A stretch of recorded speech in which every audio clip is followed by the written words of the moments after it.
Hi, this is Jim at Crawl Auto Parts, and tonight we're going to show you how to put the 4.2L bracket on the back of a Hummer H3.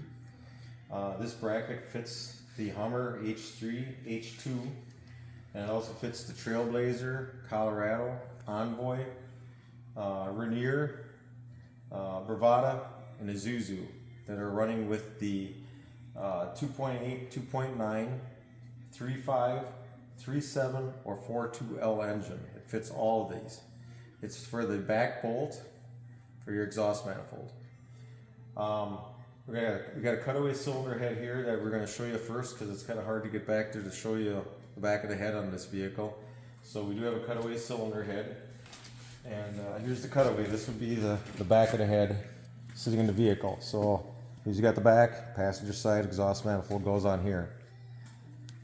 And where the bracket's going to bolt on is there is a plug in the back of the head here and a hole in the back, and the bracket actually fits on there and wraps around the corner. It works out real well. It's a good design we've had out for quite a few years. You're going to need a few tools. You'll need a 17 millimeter, 15, 10 millimeter. You're going to have to take the heat shield off to do this job.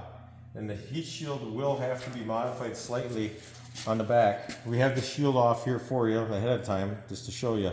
But you're gonna have to clip this corner either off and away, or just clip it and bend it back. So when you put it back on, when we got the bracket on, you'll just bend this corner back down again to shape around our bracket to get the clearance. And so like I say, do that ahead of time. Bracket comes with instructions. Shows you what to do. I'm going to show you on the head here first how it bolts on, and on this cutaway head, and then after that we will go to the actual vehicle, and I'll show you there's a few things you need to do on there to make some clearance to get the bracket on. All right, the cylinder head, like I say again, here's the head in the back corner. Like I say, this will be to the back, so this will be the firewall, and the bracket here is the 4.2L. The bracket has actually got a hole in here for this plug. It's actually got another hole here for the mounting. The plug does not come out of the head. There's no reason to touch any of that. You're going to be bending. There's several pipes back here across the back of the engine that are for water and stuff like that. You're going to have to go in there, and I'm going to show you that in a bit here with the bar, and just carefully bend those pipes back a little bit. It's not going to hurt them. Just carefully manipulate them, because when you're putting the bracket in, you'll be coming in from the side here. Your manifold is on here, and you'll be coming in from the side, and you'll actually slip across the back of that plug, and then you can turn in the bolt, the mounting bolt. This mounting bolt, you don't have to really try to get it really tight. It's not going to go anywhere. I mean, if you want to snug it down good, that's great, but it does not have to, because when you start pulling the pinch bolt down, it will pull sideways on this bolt, which is going to keep it from turning. It can't move. So once it's mounted, as you can see here in the cutaway, the pinch bolt pushes right down onto the manifold in the corner again and pinches it down like the rest of our KAP brackets do. Okay?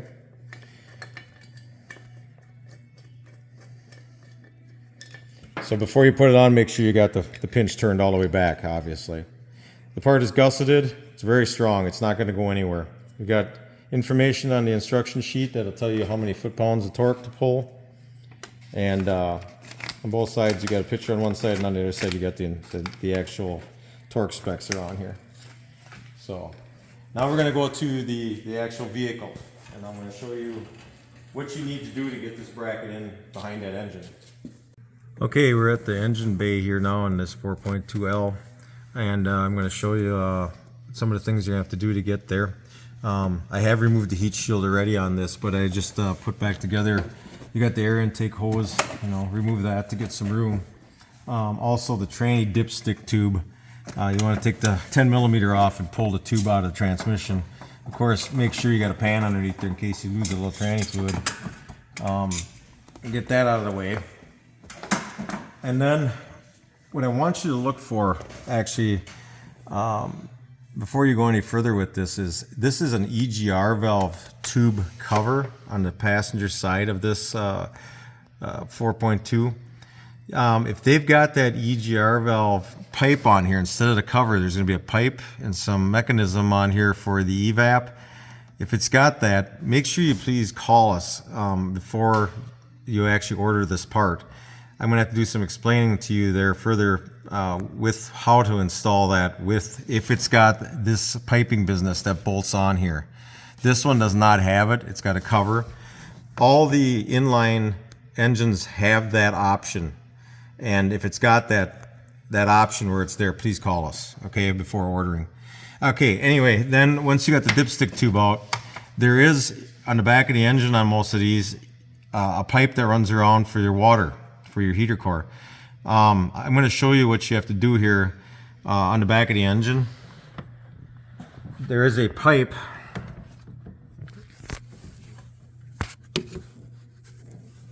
There's a pipe running on the back of the engine way in the back, and it goes all the way around. There's the pipe, the little heat shield around it right there. That pipe has to be bent a little bit back towards the firewall, away from the cylinder head, to make room for the bracket. And the best way is to take a crowbar in there and just carefully push it back.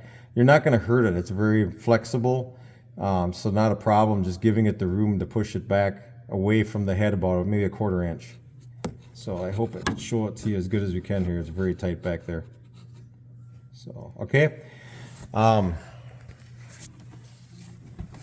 once you get that pushed back, again, make sure your bracket has got the pinch bolt turned all the way back, where you're gonna not get the bracket in.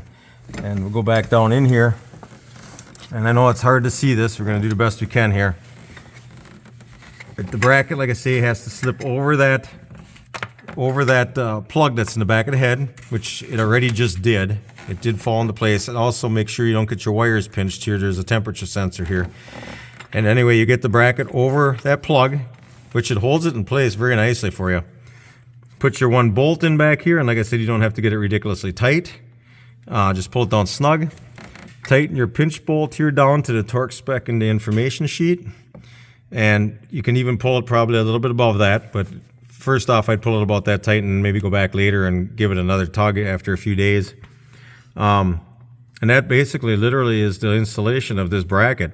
Of course, again, you want to put the heat shield back on after you cut that little piece of tin.